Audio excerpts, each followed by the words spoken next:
नमस्कार। 9वीं कक्षा की गणित विषय की कक्षा में आपका स्वागत है। आज हम कर रहे हैं प्रश्नावली 2 बहुपद में प्रश्नावली 2.4। देखिए, इससे पहले वाले वीडियो में हमने सवाल हल किए थे और समझ में आ रहे हैं आपको। आज हम कर रहे हैं प्रश्नावली 2.4 में पहला सवाल।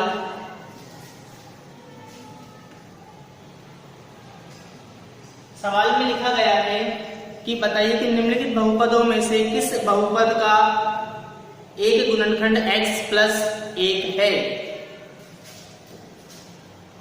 हमें ये जांच करना है कि जो बहुपद हम लिख रहे हैं वह कौन कौन से बहुपद हैं जो कि जिसका एक गुणनखंड x प्लस 1 है। पहला बहुपद में लिख रहा हूं x की घात 3 plus x square plus x plus 1। देखिए, हमें एक बहुपद दिया गया है। बहुपद है x की घात x cube plus x square plus x plus 1। ये बहुपद है। हमें ये जांच करनी है कि क्या इस बहुपद का एक गुणनखंड x प्लस 1 है। देखिए, यदि गुणनखंड होगा, यदि x प्लस 1 इस बहुपद का गुणनखंड है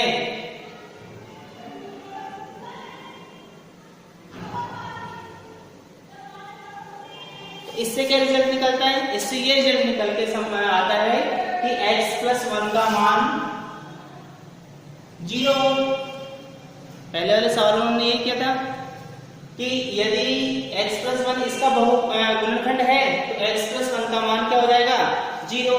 देखते हैं इससे x का मान क्या प्राप्त होता है। पक्षांतर करते हैं। इस प्लस का 1 को उठा करके दूसरी तरफ ले लेंगे, यानी हम प्लस का 1 बराबर के दूसरी साइड जाएगा तो चिन्ह बदल जाएगा और ये हो जाएगा माइनस का 1। तो इस बहुपद में हम x का जो मान है वह माइनस का 1 रखेंगे। इस बहुपद में x का मान माइनस का 1 रखने पर बहुपद में x का मान माइनस का 1 रखते हैं। 1 की घात 3 प्लस माइनस 1 की घात 2 प्लस माइनस का 1 प्लस का 1। देखिए, माइनस के 3 को आपस में 3 बार गुणा करेंगे तो माइनस का 1 प्राप्त होगा।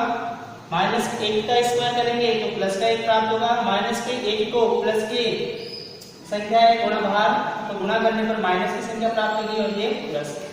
माइनस के और ये प्लस का चिन्ह आपस में संख्या कट गई। माइनस का और ये प्लस का ये भी कट गया। क्या प्राप्त हो रहा है? 0। तो हम देखते हैं कि इसको यदि 0 के बराबर रखते हैं तो हमें 0 प्राप्त होता है। तो 0 प्राप्त हो रहा है तो आप समझ सकते हैं कि इस बहुपद का x प्लस 1 क्या है? गुणनखंड है। तो हम यहाँ पे लिखेंगे अतः गुणनखंड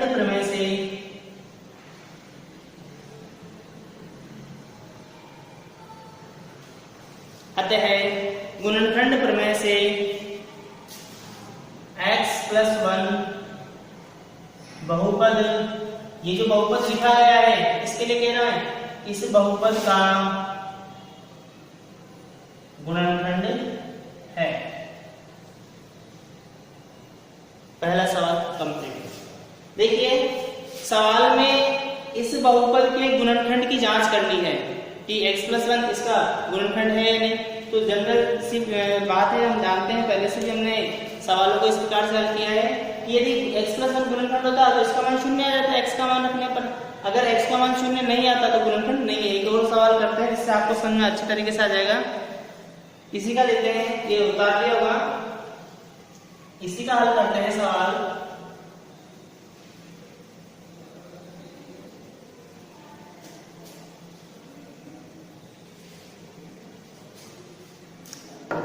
सेकंड हल करते हैं इसके सवाल।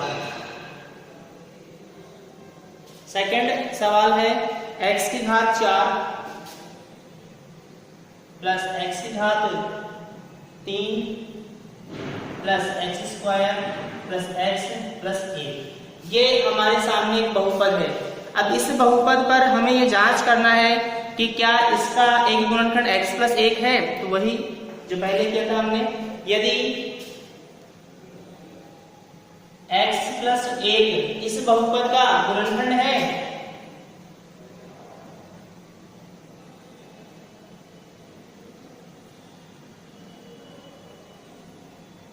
गुणनखंड है तो x प्लस 1 का मान क्या हो जाएगा, 0 के बराबर रखना पड़ेगा। पक्षांतर करते हैं x बराबर माइनस का 1। इस बहुपद में यदि x बराबर माइनस का 1 रखते हैं और यदि शून्य प्राप्त होता है तो गुणनखंड है, और यदि शून्य प्राप्त नहीं होता तो गुणनखंड नहीं है। x बराबर माइनस 1 इसमें हम प्रतिस्थापित कर लेते हैं।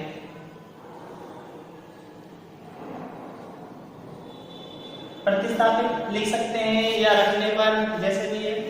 x का मान इस बहुपद में माइनस का 1, माइनस 1 की घात 4, माइनस 1 की घात 3, माइनस 1 का स्क्वायर, माइनस 1 प्लस का 1। माइनस 1 की घात 4 यानी माइनस 1 को आपस में 4 बार गुणा करेंगे तो प्लस का 1 प्राप्त होगा। माइनस 1 की घात 3, माइनस 1 को माइनस 1 से गुणा करेंगे तो माइनस का 1 ही प्राप्त होगा। माइनस 1 का स्क्वायर करेंगे तो प्लस का 1 आएगा। माइनस की संख्या अंदर है, बाहर प्लस का चिन्ह है तो माइनस और ये प्लस। विपरीत चिन्हों वाली संख्याएं हैं उनको काट लेंगे। ये प्लस का, ये माइनस का कट चुके, ये प्लस ये माइनस कट चुके। क्या बच रहा है, प्लस का 1।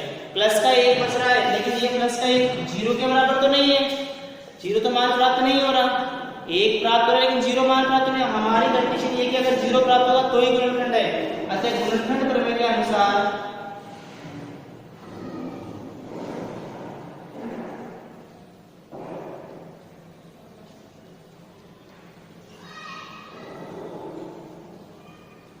एक प्राप्त हो रहा है, 0 प्राप्त नहीं हो रहा। अतः गुणनखंड प्रमेय के अनुसार x प्लस 1 बहुपद का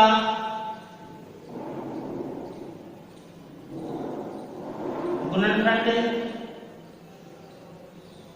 नहीं है।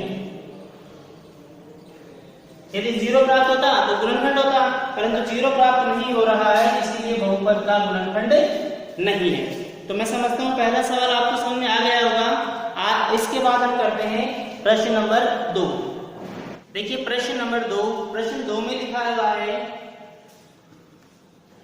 गुणनखंड प्रमेय लागू करके बताइए कि निम्नलिखित परिस्थितियों में से प्रत्येक स्थिति में gx px का एक गुणनखंड है या नहीं। बिल्कुल पहले सवाल की तरह ही है। यहाँ पर जो बहुपद दिए गए हैं उनका एक नाम दे दिया, जैसे इसका नाम दे दिया px यानी कि x का चर है, gx यानी कि x का चर है। यहाँ पर px बहुपद है और gx ये बहुपद है। सवाल ये है कि ये चेक करना है कि क्या ये जो gx है वो इसका गुणनखंड है या नहीं। बिल्कुल पहले सवाल की तरह हम क्या करेंगे, यदि गुणनखंड है तो gx का मान क्या होना चाहिए भाई, 0। तो इस gx का मान यहाँ पर देखते हैं x प्लस 1 बराबर 0।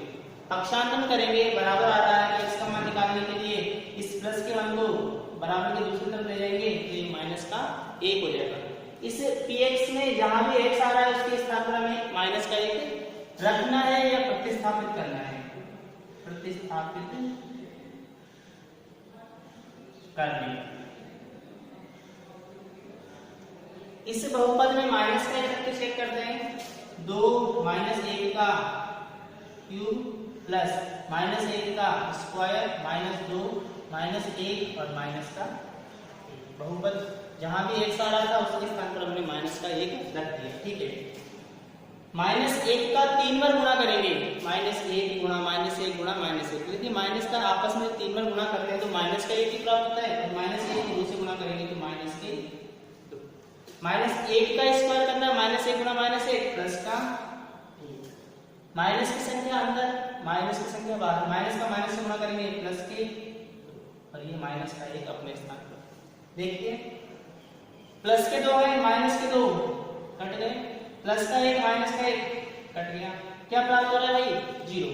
हमने देखा जब x प्लस 1 का मान 0 रखा तो हमें इस px यानी कि जो बहुपद था उसका मान क्या प्राप्त हो रहा है, 0।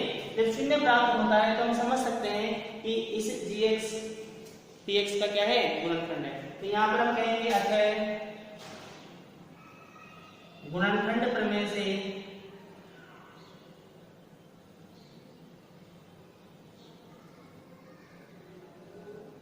gx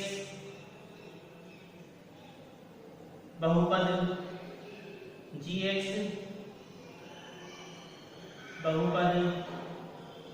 px का गुणनखंड